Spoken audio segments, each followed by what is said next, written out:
In Britain, David Cameron, the Prime Minister, has been reshuffling his cabinet. Wags have called it a purge of the pale, the male and the stale, as older men gave way to younger MPs and to a number of women. I'm joined today by Janan Ganesh to discuss what David Cameron has been up to. So Janan, what do you make of it so far? Well, the dominant theme, I think, is Euroscepticism. Over the next 9 months before the general election, David Cameron has to peel off some UKIP voters. He does that by sending Eurosceptic signals, and the main one is appointing Philip Hammond as Foreign Secretary in place of William Hague. Philip Hammond is on record as saying that on the existing terms of membership he would vote to leave the European Union. And elsewhere, you've seen the removal of people like Ken Clarke, David Willits, Damien Green, lower down in the government rungs, who were traditionally Euro-pragmatic or even pro-European Tories. So that's one theme of it. But more superficially, there's been a change of generation and a change of gender. Lots of women promoted: Liz Truss, Nicky Morgan, Esther McVeigh, and lots of youth promoted at the expense of Tories who had become, in the cliche, stale. So the motive, I think, for the reshuffle was, I, David Cameron, really want to win the next election. I need lots of PR gestures. I need to make appeals to sections of the country who are suspicious about me, whether that's female voters or Eurosceptic voters. And I think, as well as being the most dramatic of his reshuffles, it's the most politicised and the most electoral.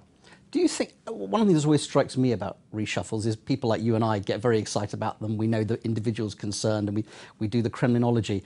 To some extent, though, this is people you've never heard of being replaced by other people you've never heard of. Exactly. I think of the people who've moved jobs over the past 24 hours, I think Hague probably has some public recognition. Michael Gove, who's moved from education to become chief whip, has some recognition. Beyond that, it's a fairly undifferentiated and indistinguishable group of people for the average voter. Let's talk about Michael Gove, because this is a man who was the architect of perhaps the most visible public policy aspect of this government. Dramatic interventions in education. Education Secretary for 4 years, gave some indication that he was quite happy staying there a bit longer. He's not only been moved out of a very high profile role, but he's been moved to an almost invisible role as the chief whip, the enforcer of discipline. How do you read this one? Well, I think Number 10 wanted his new job to be invisible. Their theory is that most of the work he's done as Education Secretary is now complete. The legislation has been passed, the structural circumstances are in place for schools to reform. Therefore, all that's left is kind of managerialism and technical execution. You can leave that to someone less provocative than Michael Gove. And the second reason for making him invisible is they actually want, at the very centre of government, the so-called Iron Triangle, which is Cameron, Osborne and Gove, to be in and around Downing Street in the run-up to the general election, because they all like talking about political strategy and election campaigning, and they want that very tight team to be physically close to each other. The job of Chief Whip is nominal at this stage of the Parliament because there's no legislation left, or very little. It's not as if he'll spend much of his time actually whipping MPs.